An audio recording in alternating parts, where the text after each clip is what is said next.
it's a roast, and it's a comedy roast. And I know some of my words got a bit of a headline yesterday.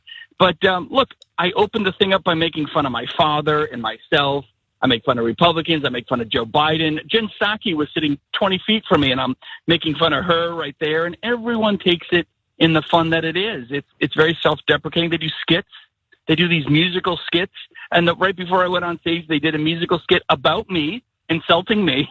It was funny. Look, the last 2 years has been hard. It's been a very serious 2 years. Lighten up. It's a joke.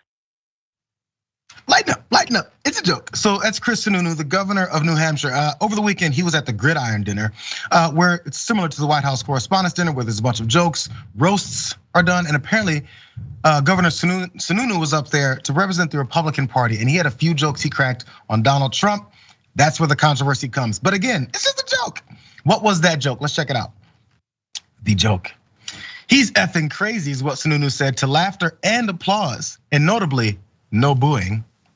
Sununu set up his joke at the Gridiron Dinner by citing the possibility that Trump would return to the presidency after the 2024 election. He cited the quote experience, passion, and sense of integrity that Trump demonstrated in his tweets. Then he went, "Nah, I'm just kidding. He's effing crazy." So that was the effing crazy heard around the country as of Monday. And he also added, "The press often will ask me if I think Donald Trump is crazy. And I'll say it this way. I don't think he's so crazy that you could put him in a mental institution, but I think if he were in one, he ain't getting out."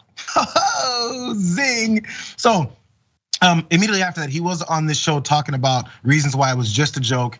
It was New Hampshire today, I believe. And the host asked him then, what about Donald Trump? The most obvious question. What does he think? Watch.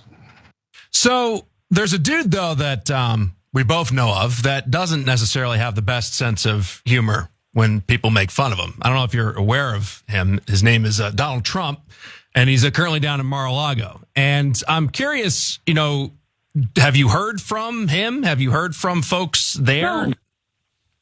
No, it's a roast. Look, if anyone is taking any of those jokes seriously, then you lighten up. I mean, really, it's a roast. It's fun. President Trump has been there. He knows what that's about. Does President Trump know what that's about? There's a reason why they asked you that. Because there's a couple times that he's let us know that he doesn't know what that's about. So back from March of 2019, he was upset about SNL and NBC making fun of him. He goes, "It's truly incredible that shows like Saturday Night Live, not funny, no talent, can spend all their time knocking the same person, me, oh God, over and over without so much as a mention of the other side." It's what he tweeted at the time, "like an advertisement without consequences. Same with late night shows. Should Federal Election Commission and/or FCC look into this?" Yes, he tweeted that. Also, according to two people that are familiar with this entire matter, Trump asked advisors and lawyers in early 2019 about what the Federal Communications Commission, the court system, and most confusingly to some Trump lieutenants, the Department of Justice could do to probe or mitigate SNL, Jimmy Kimmel, and other late night comedy mischief makers, is what he's upset about. That was in 2018 and also 2019. Again, earlier in 2019, he said this: "Nothing funny about tired Saturday Night Live on fake news NBC. Question is, how do the networks get away with these total Republican hit jobs without retribution? Likewise, for many other shows, very unfair and should be looked into. This is the real collusion." Now, I know you guys are saying that's just a couple of examples, JR. I got another one. He also said a real scandal is the one-sided coverage, hour by hour, of networks like NBC and Democrat spin machines like Saturday Night Live. It's all nothing less than unfair news coverage and Democratic commercials. Should be tested in courts. Can't be legal, only defame and belittle. Collusion? That's what else he wrote in December 16th of 2018. There's a reason why that they're wondering if this "he's effing crazy" joke from Chris Sununu will actually land with Donald Trump. Do you think it's gonna land? I'm curious if Trump's gonna say something. Honestly, he might have already said something this morning and I just missed it. What are you thinking, Alonzo?